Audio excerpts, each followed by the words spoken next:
Hello friends, welcome back to my channel SRK drama explain. Friends, ये video मैं लोगों के एंटरटेनमेंट के लिए बनाती हूँ, so please watch full share. सब पार्ट में दिखाया जाता है कि किंजी और यॉन दोनों शॉपिंग के लिए आए हुए रहते हैं। तभी किंजी बोलती है, ये लो पर्पल कलर तुम्हारे लिए, और पर्पल कलर वो अपने लिए भी चूज़ करती है। बोलती है, हम लोग कितने अच्छे लग रहे हैं ना, लाइक अ कपल। बहुत मस्त लग रहा है मुझे आज, मैंने बहुत ही ज़्यादा इंजॉय किया तुम्हारे साथ। यॉन देखकर भी बहुत ज़्यादा खुश हो जाता है कि किंजी एकदम बच्चों की तरह बिहेवियर कर रही थी। उसके बाद वो लोग जाते हैं, फ़ोटोज़ निकालते हैं डिफरेंट डिफरेंट टाइप्स के एक्शन करके। किंजी बोलती है, बहुत अच्छा लग रहा है। उसके बाद वो लोग रेस्टोरेंट में जाते हैं खाना खाने के लिए। किंजी ऑर्डर कर दी कि मुझे एक ही जूस चाहिए, बट उसमें 2 स्ट्रॉ डाल के लाइएगा।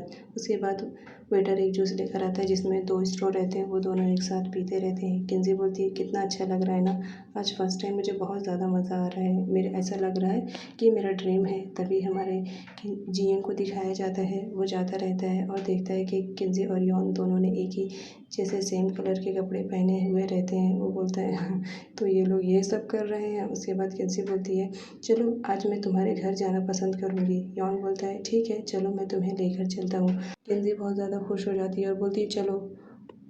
उसके बाद दिखाया जाता है कि जॉन उसे अपने घर पर लेकर आता है। उसके कमरे में बहुत सारा सामान फैला हुआ रहता है।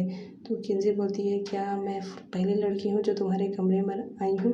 तो जॉन बोलता है, तो मैं पहली लड़की नहीं हूँ। किंजी उदास हो जाती है। तभी जॉन बोलता है, मेरी दादी माँ है, वो मेरी कमरे की क्लीनिंग करने के लिए हर रोज़ आती हैं। किंजी बोलती है, तुम पागल हो गए हो क्या? दादी माँ की बात मैंने नहीं की, लड़की की बात की है। तो जॉन बोलता है, लेकिन तुमने पूछा तो था लेडी, तो मैंने बताया। उसके बाद किंजी बोलती है कि क्या मैं आज रात यहाँ पर रुक सकती हूँ तुम्हारे साथ? यॉन बोलता है, हाँ, ये तुम क्या कह रही हो? किंजी बोलती है, क्यों, मैं नहीं रुक सकती हूँ? यॉन बोलता है, नहीं नहीं, तुम रुक सकती हो। किंजी बोलती है, आज की रात मैं तुम्हारे साथ रुकना चाहती हूँ, प्लीज़।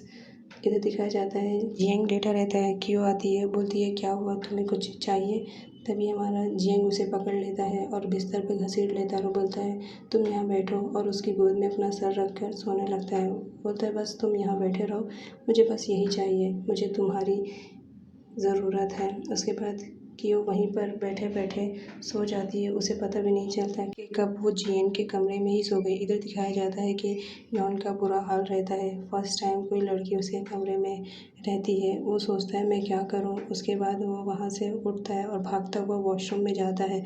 वो डरता रहता है, बोलता है, फर्स्ट टाइम मेरे कमरे में कोई लड़की है, मैं क्या करूँ? इधर कियो को दिखाया जाता है कि जियन उसके गोद में ही सर रख कर सोया रहता है। इधर यॉन का दिखाया जाता है। यॉन बोलता है, तुम्हें गर्मी नहीं लग रही किंजी? किंजी बोलती है, मौसम बहुत सही है, तुम्हें ही गर्मी लग रही है। उसके बाद वो बोलता है, क्या तुम्हारे घर वाले इंतज़ार नहीं कर रहे होंगे? तुम यहाँ से जा सकती हो। किंजी बोलती है, नहीं, मुझे तुम्हारे साथ ही आज रुकना है, और वो वहाँ पर सो जाती है। वो बोलती है, क्या तुम मुझे स्टोरी सुना सकते हो? यॉन बोलता है, मुझे स्टोरी बोलने नहीं आता है। किंजी बोलती, कोई बात नहीं, तुम ट्राई तो करो। उसके यॉन किंजी को सिंड्रेला वाली स्टोरी सुनाता रहता है। तभी देखता है कि किंजी सो गई है। वो उस पर चादर उठाकर वहीं पास में बैठ जाता है। इधर दिखाया जाता है कि दादी आ जाती है कियो की मॉम से मिलने के लिए। कियो की मॉम रिक्वेस्ट करती है कि प्लीज़ आप मेरी बेटी और जियांग के रिलेशनशिप को लेकर ज़्यादा परेशान मत होइए, उनकी शादी के लिए एग्री हो जाइए। दादी तो पहले मना करती है, लेकिन अपने बेटे के कहने की वजह से वो बोलती है, जियांग बहुत ज़्यादा शरारती है, उसे जो चीज़ चाहिए वो ले लेता है, तो मैं मना नहीं कर सकती हूँ। उसकी मॉम ये बात सुनकर बहुत ज़्यादा खुश हो जाते हैं कि चलो दादी माँ मान गई हैं। लेकिन वो बोलती है, जियांग मेरे पास आया था कल, उसने मुझे ये बात तुमसे पहले बता दी है। वो बोलता है कि मुझे कियो चाहिए, क्योंकि वो कियो से बहुत ज़्यादा प्यार करता है। मैं उसे मना नहीं कर सकती हूँ, क्योंकि वो मेरा पोता है। जियांग की बातों की वजह से मैं बहुत ज़्यादा इम्प्रेस हुई, इसलिए मैं एग्री हो गई हूँ। लेकिन पहले तुम दोनों की शादी होगी, उसके बाद ही हम कियो और जियांग की शादी करेंगे। ये बात सुन के कियो की मॉम बहुत ज़्यादा खुश हो जाती हैं। इधर डैड कियो को बताने के लिए आते हैं कि दादी एग्री हो गए हैं। तभी वो देखते हैं कि जियांग और कियो दोनों सोते रहते हैं। वो उन्हें डिस्टर्ब नहीं करना चाहते और वहाँ से चले जाते हैं। उसके बाद इधर किंजी के डैड को दिखाया जाता है। किंजी बहुत लेट हो जाती है, उसके डैड परेशान हो जाते हैं। इधर सुबह हो जाती है, कियो उठती है। उसके बाद वो नीचे जाती है। वो देखती है कि जियांग के डैड ऑलरेडी आकर वहाँ पर ब्रेकफास्ट बना चुके होते हैं। कियो बोलती है कि आप कब आए? तो अंकल बोलते हैं जब तुम लोग सो रहे थे जब भी मैं आया हूँ। उसके बाद वो बोलते जाओ तुम फ्रेश हो जाओ और जियंग को भी बुला कर लेकर आना। वो जाती है फ्रेश होने के लिए। जियंग नहाता रहता है। वो बोलता है क्या तुम मुझे टॉवल दे सकती हो? क्यों बोलती है तुम क्या दरवाज़ा बंद करके नहीं नहा सकते हो?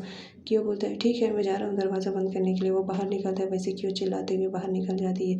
बोलती है ये जियंग भी ना कितना ज़्यादा पागल हो गया है। तभी जियंग अचानक से पीछे से दरवाज़ा खोल देता है और क्यों गिरने लगती है। वो उसे पकड़ लेता है और बोलते तुम क्या कह रही थी? दादी देख लेती है। दादी बोलती है तुम दोनों को शर्म नहीं आ रही है क्या? मैंने क्या कहा था जब तक तुम्हारी शादी नहीं होती है कोई भी ऐसा काम मत करना जिससे मेरा दिमाग ख़राब है। वो दोनों दादी को सॉरी बोलते हैं और बोलते हैं कि आगे से हम लोग इस बात का ख्याल रखेंगे। उसके बाद ब्रेकफास्ट पे दिखाया जाता है दादी उन दोनों को डांटती रहती है और बोलती है अपने बच्चों को समझा लो जब तक कि इनकी शादी नहीं होती है कोई भी ऐसा वैसा काम मत करे। जियंग के डैड बोलते हैं जियंग मैं तुम्हें समझा रहा हूँ ना आइंदा से ख्याल रखना। उसके बाद जियंग बोलता है ओके डैड मैं आपकी बात मानूंगा। दादी उन्हें समझाती हैं। इधर हमारी किंजी और यॉन दोनों जाते रहते हैं। तभी किंजी के डैड आ जाते हैं और उसे वहाँ से लेके जाने लगते हैं। तभी यॉन बोलता है कि अंकल मैं इससे बहुत ज़्यादा प्यार करता हूँ प्लीज़ हमारे लव को आप एक्सेप्ट कर ले। तभी किंजी के डैड किंजी को मारने लगते हैं। यॉन बचा लेता है बोलता है प्लीज़ अंकल इसे मत मारिए कल रात ही मेरे साथ थी। तभी वो बहुत ज़्यादा परेशान हो जाते हैं। उसके बाद वो ज़बरदस्ती किंजी को भेज देते हैं। किंजी जाने लगती है यॉन उसे रोकता है। तभी अंकल आते हैं और किंजी का हाथ ज़बरदस्ती पकड़कर वहाँ से लेके चले जाते हैं। बोलते हैं मेरी बेटी से दूर रहना मैं ऐसा वैसा सन इन लॉ नहीं चाहता हूँ।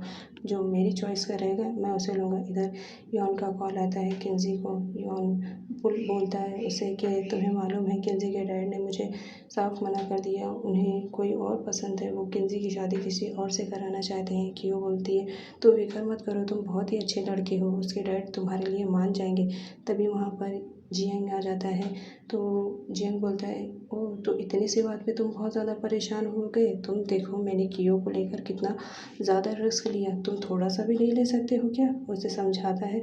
उसके बाद इधर दिखाया जाता है कि जी अपने डैड को एक्सप्लेन करती रहती है कि प्लीज़ डैड मान जाइए वो बहुत ही ज़्यादा अच्छा लड़का है। उसके डैड बोलते हैं ठीक है मैं एक ही शर्त पर राज़ी होऊंगा अगर वो मुझसे फ़ाइट करता है और फाइट में जीत जाता है तो मैं एग्री हो जाऊंगा।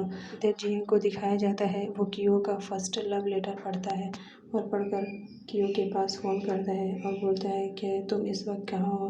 तो कियो बोलती है मैं घर पर हूँ। तो वो बोलते हैं कि तुम मुझसे मिलने के लिए आ सकती हो?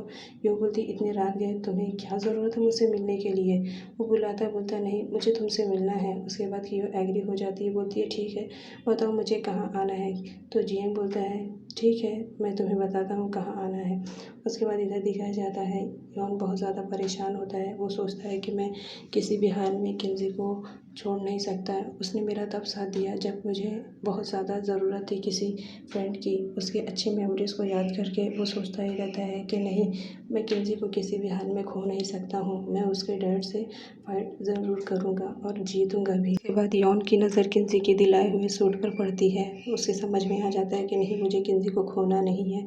उसके बाद वो दौड़ते हुए वहाँ से जाता है सीधा किंजी के घर पर और बस यही सोचता है किसी भी हाल में मुझे किंजी को मिस नहीं करना है बिकॉज़ मैं उसे बहुत ज़्यादा लव करता हूँ। किंजी के डैड वहाँ पर आए हुए रहते हैं। वो बोलता है अंकल प्लीज़ मेरे और किंजी के लव को एक्सेप्ट कर लीजिए। मैं बहुत ज़्यादा प्यार करता हूँ किंजी से। मैं उसे खोना नहीं चाहता हूँ किसी भी हाल में।